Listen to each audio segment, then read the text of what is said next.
Welcome to Lesson 1 of the Octave Mandolin Advanced course. In this lesson we'll be looking at how you can apply counterpoint to your accompaniments of Irish traditional music. What do I mean by counterpoint? Well, it's probably easier to show you than to tell you, but for our purposes, counterpoint is the act of playing another melody on top of an existing main melody of a tune so that they both sound good together. It's a much more sophisticated and appropriate way to accompany Irish traditional music because it means you don't have to keep strumming away at the same block chords over and over again when you're accompanying another instrument.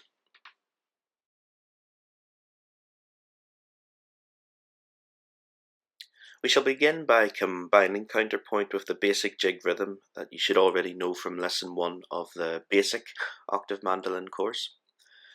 This requires that you use a plectrum to hit the second bass string, followed by the string above it, followed by 2 hits of the string above that, then back to the previous string, and then back to the second bass string that you started with. I'll show you in the next slide what I mean by all this, first with the volume of the octave mandolin turned off and me narrating what I'm doing, and the second time with the volume of the octave mandolin turned up.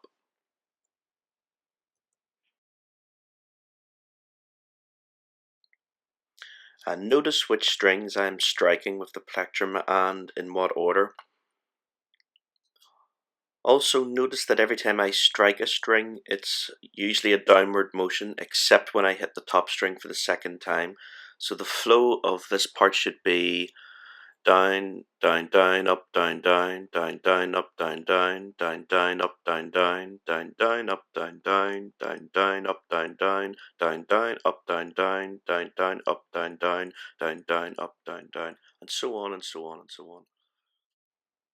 Okay, now I'll play the exact same pattern, but this time with the volume of the octave mandolin turned up so you'll be able to hear what it's meant to sound like.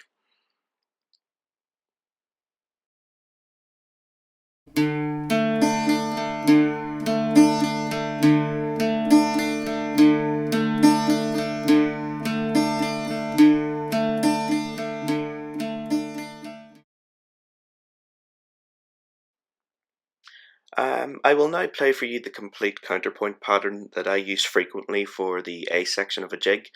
There's no real easy way to narrate what I'm doing here, unless I was to sit down and teach you tablature as well, which would take many months. So the best way you should learn this pattern is just through repetition and playing this portion of the video over and over again as many times as you need to learn it. So here it goes.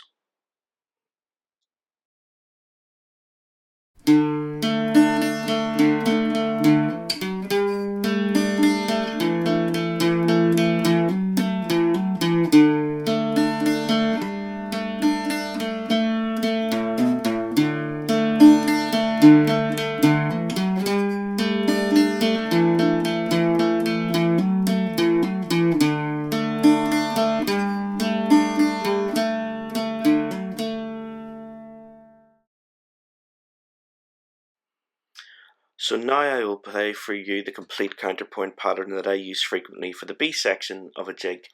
Again, it's not practical to narrate what I'm doing here, so as with the A section, the best way you should learn this pattern is just through repetition and playing this portion of the video as many times as you need.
I will now play for you both the A section and the B section up to full speed to accompany the jig, the Humours of Glendart, which will be played twice the whole way through.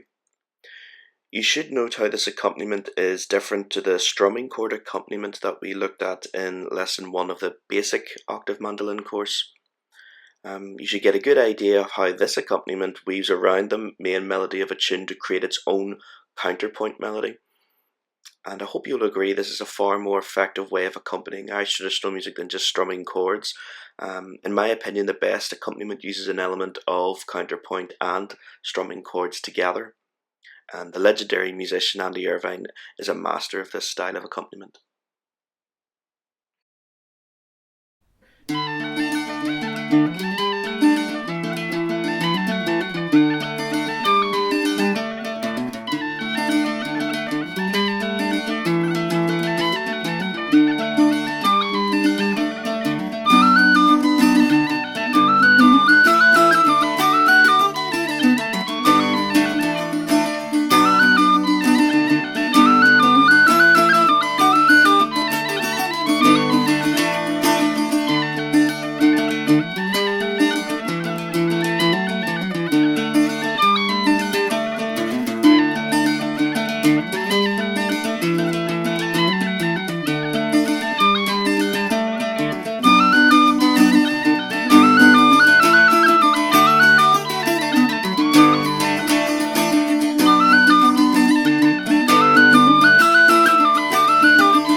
Just for the hell of it, I've also included a version of me playing the tune, the Humours of Glendart, on the octave mandolin. So now you should have 3 versions of this. A version of me accompanying the tune with simple strumming chords from the basic lesson 1. Another version of me accompanying the tune using more complex counterpoint melody and occasional chords from this lesson.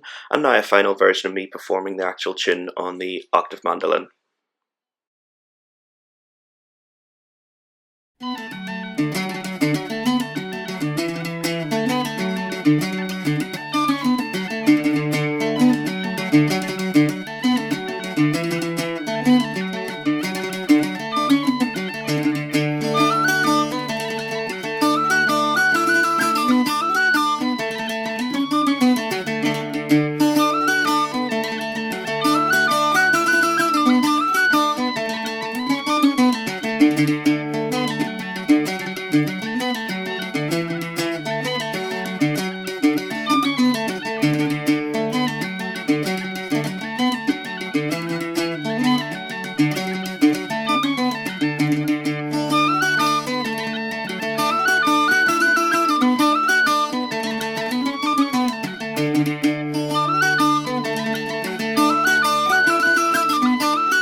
So now I would like to play for you another tune out in the ocean. It's another jig, but this time we're going to transpose it into the key of G major, which means adding the capo onto the 5th fret.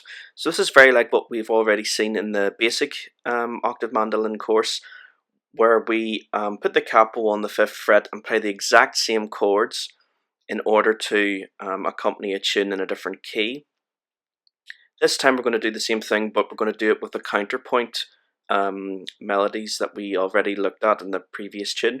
So we're going to use the exact same counterpoint melodies, but this time with the capo on the 5th fret, so that we're in the key of G major.